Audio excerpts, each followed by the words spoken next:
This is Real News Media TV, coverage you can trust. Please like, share, subscribe, and hit the notification bell. Select all for daily news updates. Immigration officers on strike. More than 50 immigration officers at the Passport Immigration and Citizenship Agency (PICO) are reportedly on strike over a contentious interdiction process, a special allowance, and alleged mistreatment. More than 150 immigration officers are employed by PICO. The impact on the public and the traveling services at the airports is not immediately clear. General Secretary of the National Workers Union, Granville Valentine, says that the workers have called in sick. He said line staff for the 6 a.m. to 2 p.m. shift have reported feeling too unwell to turn up for work. Some of the affected divisions include shipping, deportation, border management, and extension of stay. He said the reports have come from workers based in Kingston, but the situation is expected to spread to Montego Bay St. James. People are at a point that they are clearly indicating that something must be done.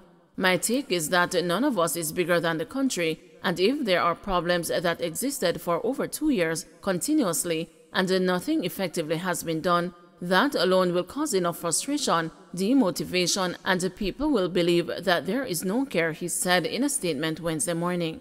Earlier this month, news sources said a strike action was being planned island-wide when managers and the supervisors are expected to be engaged in an out-of-town work retreat between October 26 and October 28. The matter of special allowance was reportedly brought to the Industrial Dispute Tribunal, which ruled that the benefit was to be afforded to immigration officers represented by the NWU, the news was told. The workers are also reportedly frustrated by the general mistreatment allegedly meted out to them by management, including allegations about the interdiction of colleagues without disciplinary hearings. At least 3 immigration officers have reportedly been suspended without hearings. PICO has denied allegations that it has wronged the workers and rejected reports of corrupt practices taking place there. Regarding the issue of interdiction, the agency operates within the remit of the law and the policies of the government of Jamaica and adheres to these procedures when treating with any allegations that are brought to the agency's attention, it said. It said that it met with the NWU on October 3 to discuss the matter of interdiction. The discussion was quite amicable, PICO said.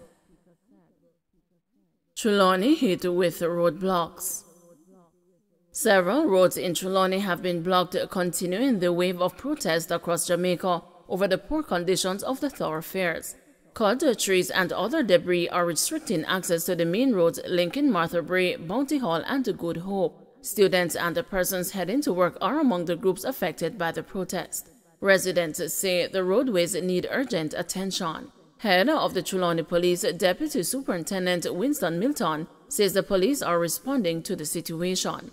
Wednesday's protests are following Monday's massive roadblock mounted by residents of the East Central St. James constituency who demanded improved road conditions. In recent weeks, there have been protests in St. Catherine, Clarendon, St. Mary, St. Thomas, and Westmoreland over road conditions.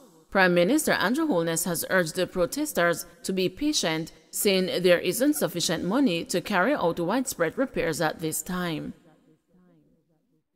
Government to establish school for entertainers and musicians.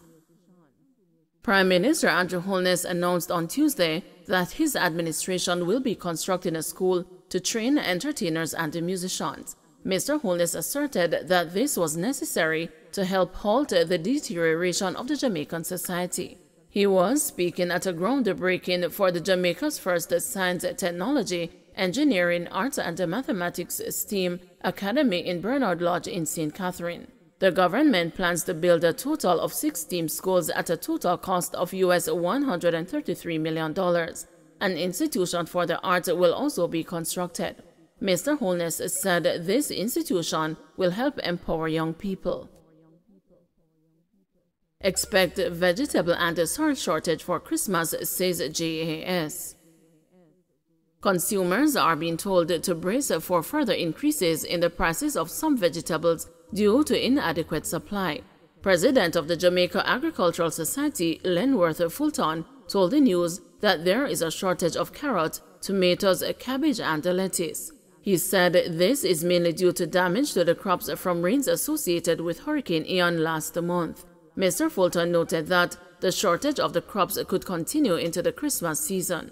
In that regard, he said, there might be less than the usual supply of sorrel for this Christmas season, as the plant has been badly affected by heavy rains. Sorrel drink is a traditional Christmas beverage in Jamaica. Integrity Commission wraps Floyd Green for RADA board appointment. The Integrity Commission has wrapped former Agricultural Minister Floyd Green for reappointing Olive Donor Walsh to the National Board for the Rural Agricultural Development Authority in 2020, despite her position as Deputy Head of Hardware and Lumber Limited, a major player in the agriculture industry. H&L has an established commercial link with RADA. In a report tabled in the House of Representatives on Tuesday, the Commission said Green had failed to apply the considerations outlined in the government policy guidelines for the nomination, selection, and appointment of individuals to the boards of public bodies. It rejected Green's explanation that based on her background in agriculture, Olive Donor Walsh fulfills the requirements of the RADA Act.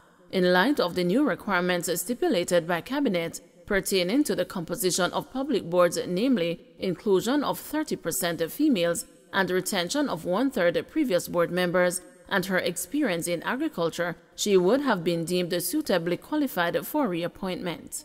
The Commission's Director of Investigations, Kevin Stevenson, said the rationale was unacceptable in light of the conflict of interest implications raised by Donor Walsh's concurrent professional relationship with RADA and H&L Limited.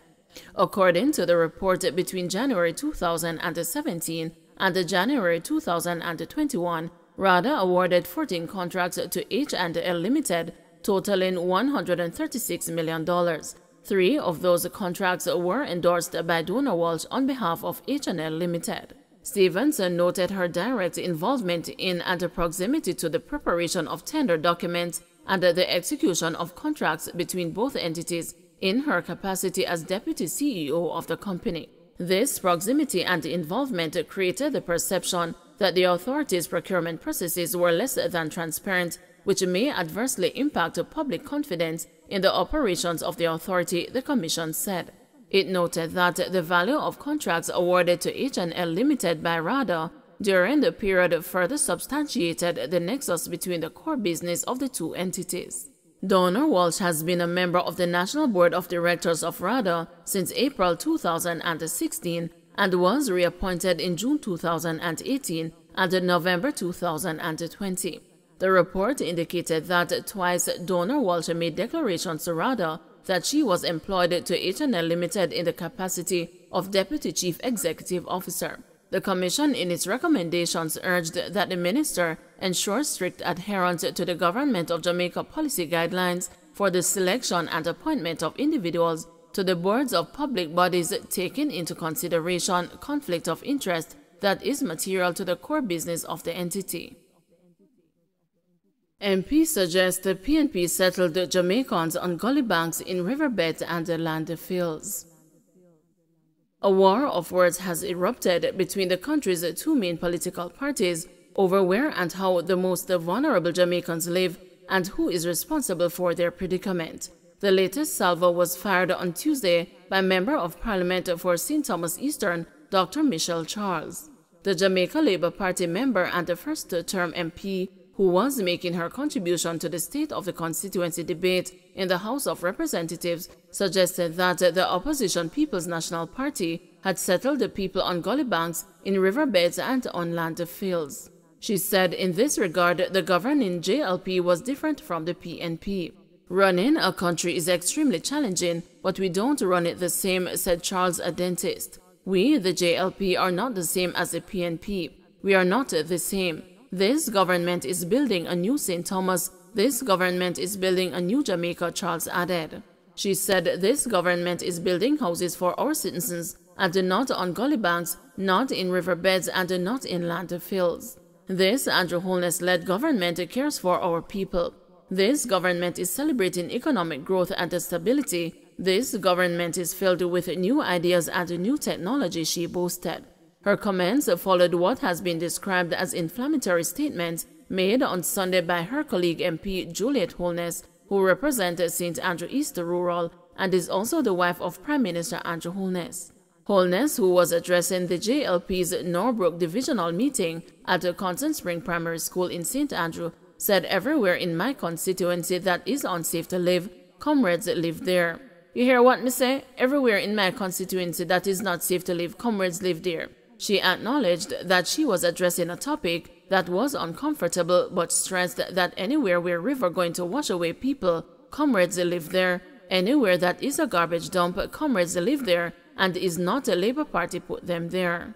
The Deputy Speaker of the House told the Labourites the places they put PNP to live, they would never live for a minute. They would never want to visit and walk through. She has since been widely criticized on social media and elsewhere for the controversial statements.